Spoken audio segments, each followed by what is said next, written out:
rata-rata 2 minggu aja baru pecah tunas. Jadi butuh kesabaran dalam proses grafting anggur. Mungkin tidak berlaku untuk anggur juga.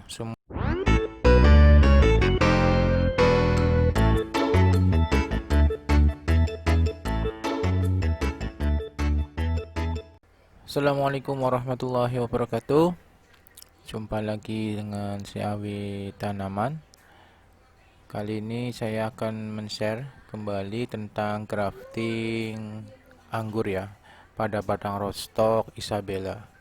Yang sebelumnya batang ini sudah melalui proses perendaman, fungisida dan CPT. Sekarang tinggal merapikan ranting-ranting dari kulit-kulit mati yang terkelupas, dibersihkan dulu dengan pisau.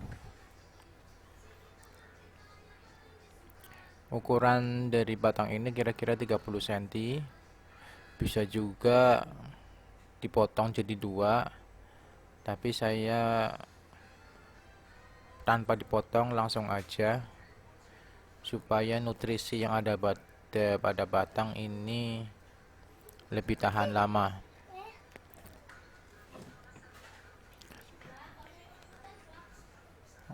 Oke, kita lakukan pemotongan pada bagian atas supaya kambium pada batang rootstocknya bisa kelihatan dan masih segar. Proses pemotongan ini berlaku untuk semua rootstock yang telah melakukan proses perendaman ya. Kita cari proses potong sampai terlihat kambium itu benar-benar fresh.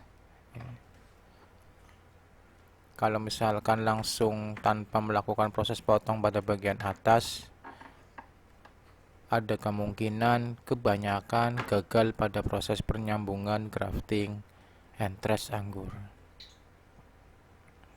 Oke, sediakan juga ini parafilm untuk melilit dari entres.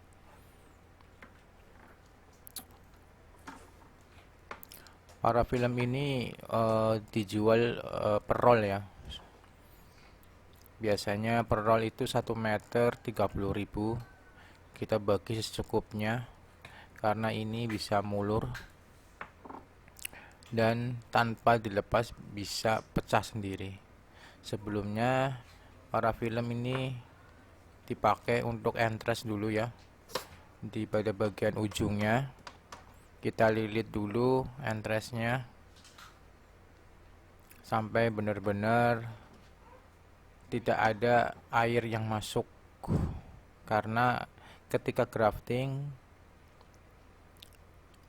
ada celah air masuk maka graftingannya bisa gagal atau gosong, busuk, menghitam. Nah, ini pada bonggolan ini saya akan grafting 3 ya. 3 graftingan jenis trans dan akademik. Nah, oke. Lalu kita melakukan proses sayat pada bagian atas. Kita sambung sisip samping ya. Sambung sisip. Sesuaikan untuk pada entresnya, jangan terlalu lebar, jangan terlalu besar, juga jangan terlalu panjang. Sesuaikan dengan entresnya kecil berarti sayatannya juga harus kecil.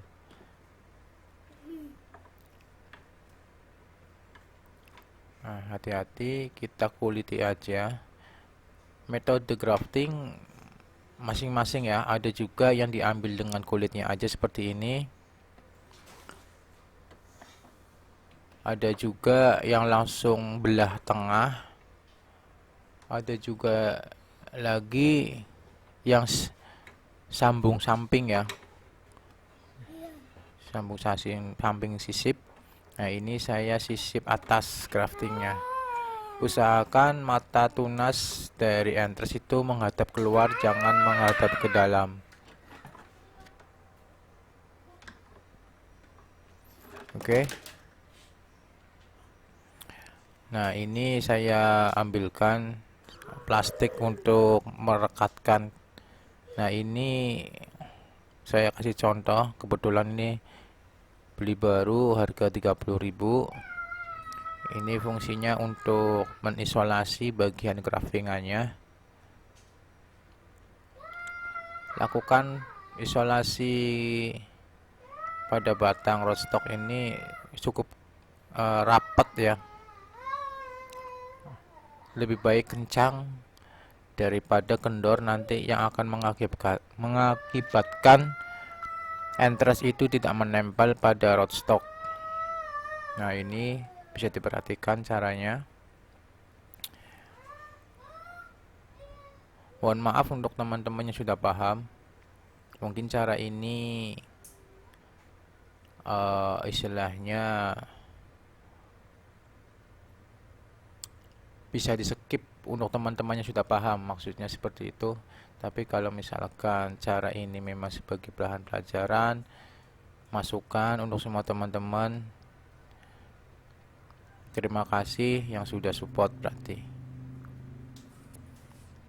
Oke, pastikan rapat ya atas sampai tidak ada air celah masuk. Nah, ini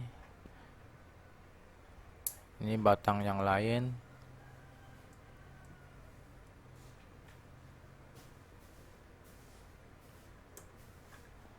Pada proses grafting ini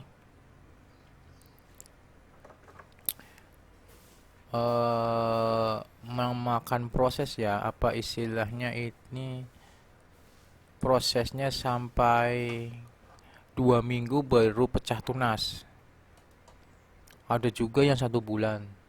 Tapi saya belum pernah mengalami 1 minggu pecah tunas, belum pernah. Walaupun si rootstock itu sudah dikeluarkan akarnya dulu, tetap aja saya belum pernah mengalami 1 minggu pecah tunas sampai keluar daun sudah bermunculan, belum pernah ya. Rata-rata 2 minggu aja baru pecah tunas. Jadi butuh kesabaran dalam proses grafting anggur. Mungkin tidak berlaku untuk anggur juga. Semua tanaman yang melakukan proses grafting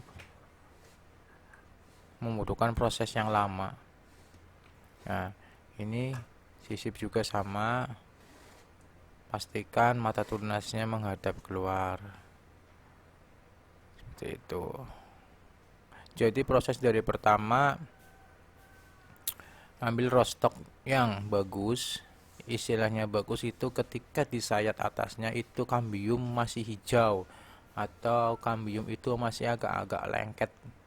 Berarti itu menandakan batang rootstock sehat. Kedua, disayat menyesuaikan dengan entresnya. Yang sebelumnya entres itu sudah dibalut parafilm. Nah, yang ketiga, proses isolasi perekat pada batang rootstock dengan entres yang telah disatukan. Mungkin poinnya itu ada 3 itu. Harap diperhatikan. Kalau 3 poin itu istilahnya sudah diperhatikan, tingkat keberhasilan dari grafting anggur atau grafting-grafting yang lain pada tanaman banyak yang berhasil. Banyak juga di grup atau men-share atau saling berkomentar ketika di grup Facebook. Grafting anggur 10, yang hidup cuma 2. Seperti itu.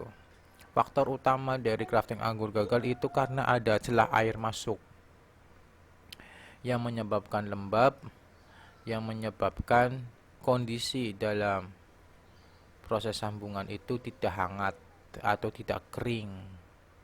Alangkah lebih baiknya ketika proses grafting dari poin 1, 2, 3 itu sudah selesai, kita sungkup dengan plastik atau ikat dengan plastik.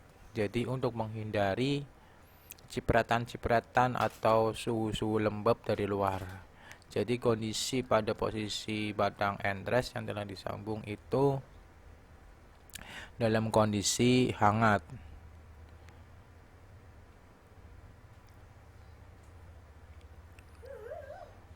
Usahakan nanti kalau setelah ini proses grafting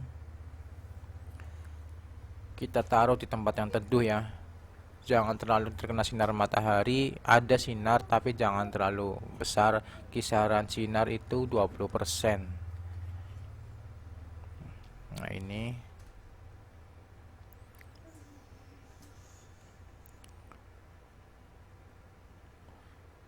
mungkin bisa menjadi bahan istilahnya masukan buat teman-teman yang pengen berkecimpung di dunia anggur atau tanaman-tanaman proses grafting.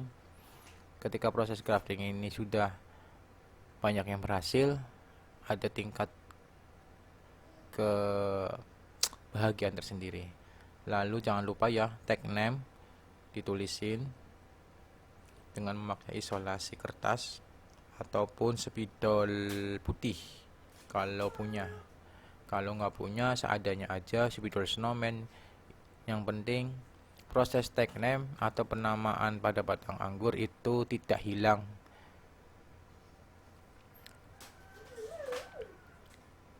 Saya sebenarnya lebih suka memakai spidol warna putih yang permanen, tapi karena ini yang tersedia cuma ini lakban putih kertas, udah pakai ini seadanya dulu.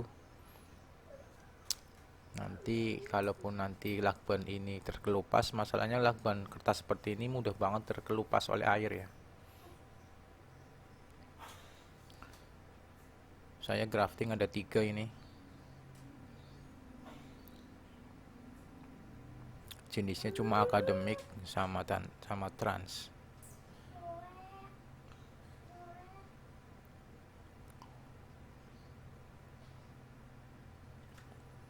Durasi dari panjang video ini memang terlalu panjang, tapi dari rentetan durasi ini tidak saya cut, murni sesuai, tidak ada istilahnya penambahan-penambahan atau editing atau apapun, semuanya murni apa adanya dari pekerjaan saya dalam proses crafting.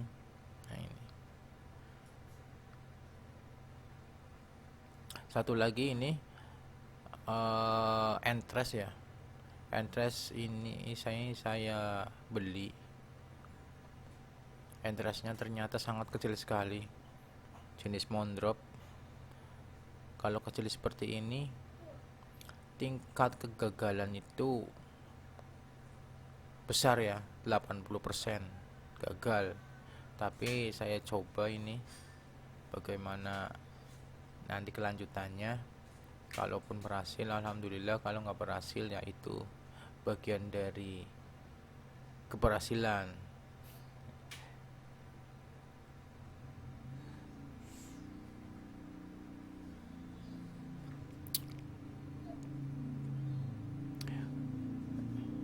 Butuh kesabaran dalam proses crafting.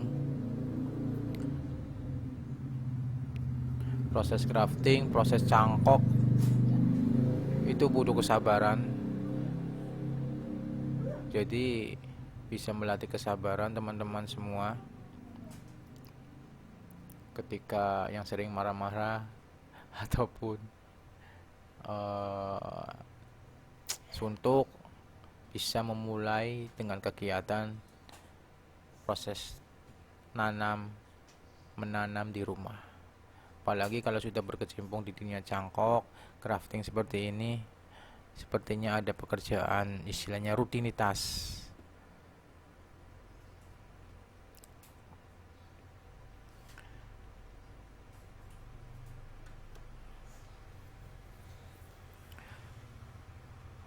Bisa teman-teman simak video ini sampai akhir ya, supaya ilmunya terserap atau pelajaran yang saya share terserap. bisa dipraktekkan di rumah, di tempat-tempat semua teman-teman berada. Karena saya ambil sesi crafting anggur ini pada saat era tahun ini anggur itu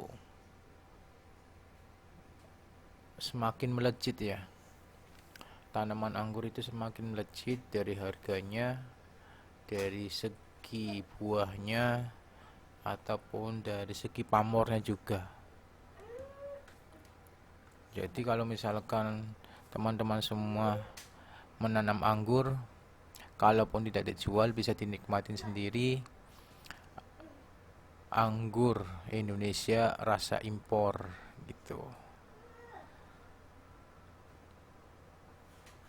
Manfaatkan ya lahan-lahan sekecil apapun untuk bisa ditanam, apalagi tanaman anggur ini tidak membutuhkan space terlalu tinggi, terlalu lebar ya. Cukup dikasih taruh di ember, taruh di tempat yang cukup sinar matahari lebih baik, full sinar matahari lebih baik. Jangan ditaruh di tempat yang teduh atau terhalang pohon. Lebih baik langsung tanpa halangan terkena sinar matahari lebih baik.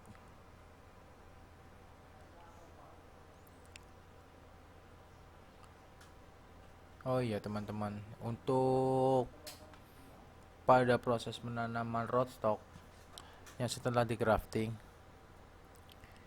saya menggunakan media tanam sekam bakar dan kokopit ya.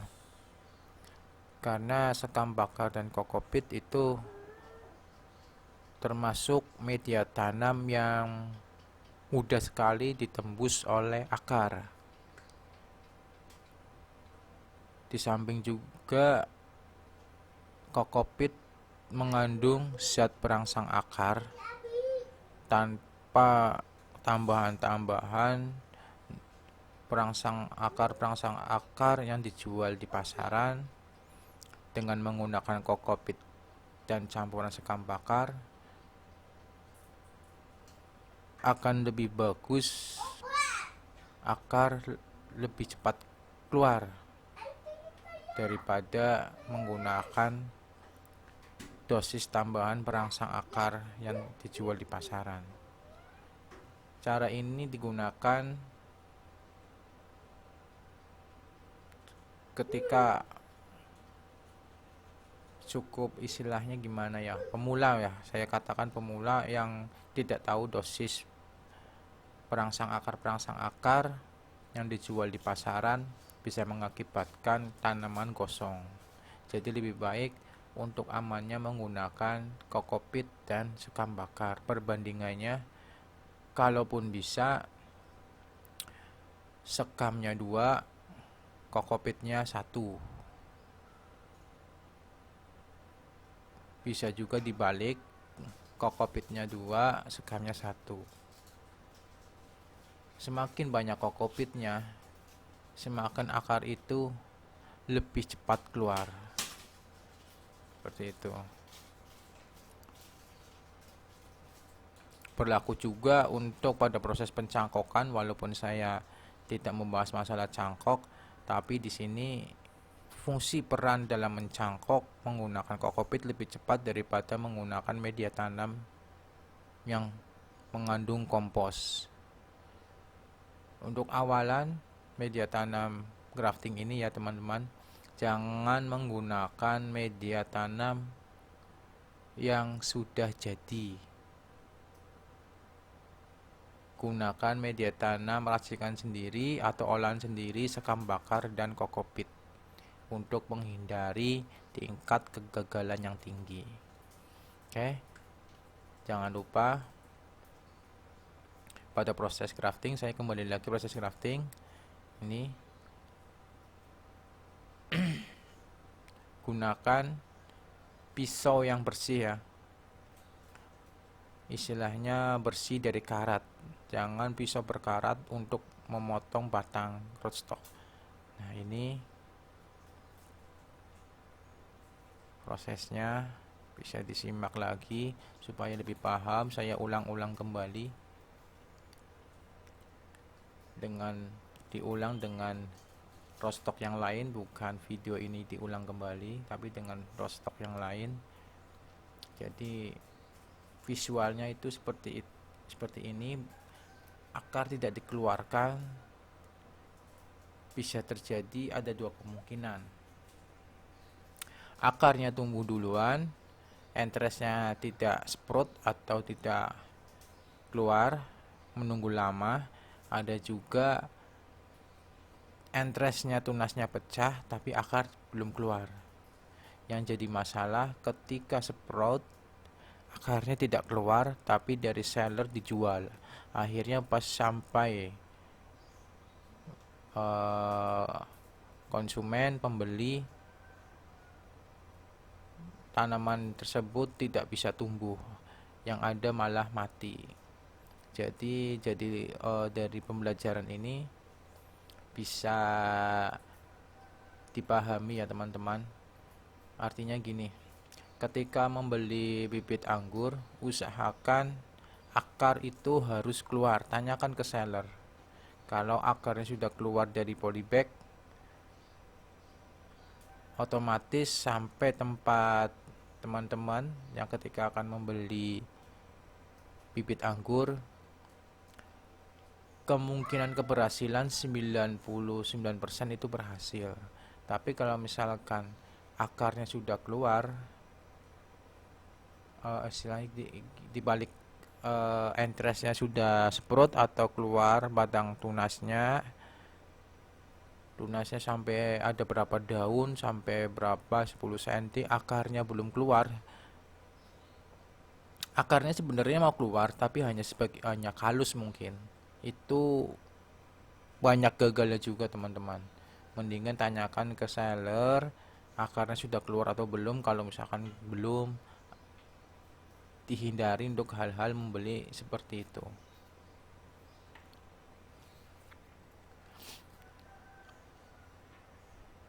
Ini saya katakan seperti ini karena saya sudah mengalami proses kegagalan ketika beli bibit hanya mengandalkan entres, daunnya udah banyak sekali dengan harga yang cukup mahal ya, ratusan ribu, beli 4 bibit. Sampai sekarang itu yang hidup cuma 2, ketika dibongkar ternyata mati, akarnya tidak ada, tidak keluar. Jadi saya share ke teman-teman untuk memilih bibit yang sudah keluar akarnya dulu daripada memilih daun yang banyak. Oke, ini dikulitin dulu. Kembali lagi ke pembicaraan grafting. Dikulitin batang rostoknya sampai benar-benar bersih ya, untuk menghindari jamur, bakteri-bakteri yang lain yang menempel pada kulit rostok yang bisa mengakibatkan bakteri-bakteri jamur atau virus-virus lain mengganggu tanaman itu menjadi lambat atau menjadi rusak.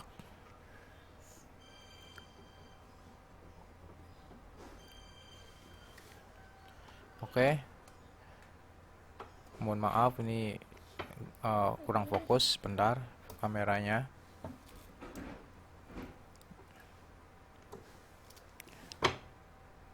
Mungkin kalau yang belum terbiasa dengan sesi grafting ataupun cangkok, karena proses grafting itu lebih ribet ya daripada cangkok ya, karena batangnya kecil, entrestnya juga mudah patah, mudah rusak, alat yang digunakan juga banyak. Jadi kalau misalkan teman-teman di rumah yang baru pertama kali proses grafting, mungkin agak pegel sedikit, duduk terlalu lama. Kalau misalkan cangkok sambil berdiri, batangnya besar, tinggal kerat aja udah selesai. Tapi kalau grafting nggak bisa, setidaknya ini memakan waktu paling cepat 5 menit kalau sudah mahir ya. Kalau misalkan masih baru, di atas 10 menit sampai 20 menit itu baru jadi satu grafting.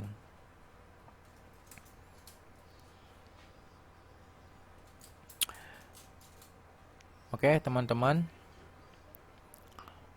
kalaupun ada yang mau ditanyakan, silahkan ditanyakan pada kolom komentar. Nanti akan saya usahakan, insya Allah saya jawab dari hasil pemaparan saya ini. Alhamdulillah dari sesi ini saya grafting sekitar kurang lebih 40 grafting. Yang gagal cuma 2, jadi 38 bibit itu berhasil. Yang gagal itu yang interest yang terlalu kecil segitu. Silakan teman-teman, barangkali ada yang mau ditanyakan di kolom komentar, nanti saya usahakan saya jawab insya Allah dengan semaksimal mungkin pada waktu yang memungkinkan. Support channel saya teman-teman, untuk saya lebih bersemangat lagi memberikan share-share pengalaman saya tentang dunia tanaman kepada teman-teman sekalian, supaya rasa persaudaraan teman-teman, satu hobi, satu minat bisa terjalin satu sama lain, saling tukar informasi, saling share, menjadikan berkah semuanya insya Allah. Alhamdulillah pada sesi ini cukup ya. Mungkin teman-teman sudah merasa bosan dengan video saya yang melebihi sampai 28 menit ya.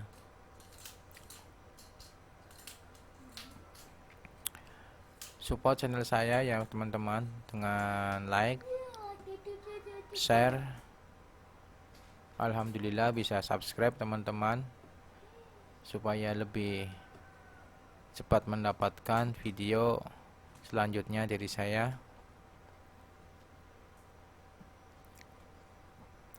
Semoga bisa bermanfaat untuk teman-teman sekalian pada proses crafting anggur, ataupun yang nantinya akan menjadi seller bibit anggur.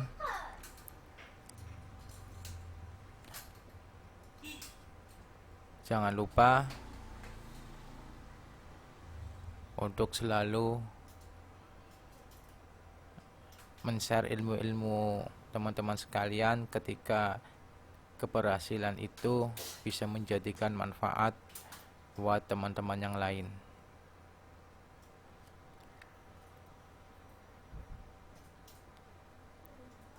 Oh iya teman-teman, terakhir, ketika crafting sudah selesai, pada ujung bagiannya ini kita potong, kita sayat seperti ini, supaya nanti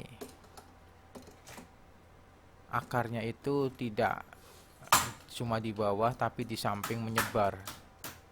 Jadi akarnya itu lebih banyak, dan faktor kehidupan dari grafting ketika keluar akar itu lebih cepat tumbuhnya daun-daun. Oke, saya akhiri untuk sesi grafting kali ini. Semoga bisa bermanfaat, bisa menjadikan referensi untuk teman-teman, dan saya akhiri. Wassalamualaikum warahmatullahi wabarakatuh. Nantikan video-video saya selanjutnya tentang tanaman. Semoga bisa bermanfaat untuk kita semua.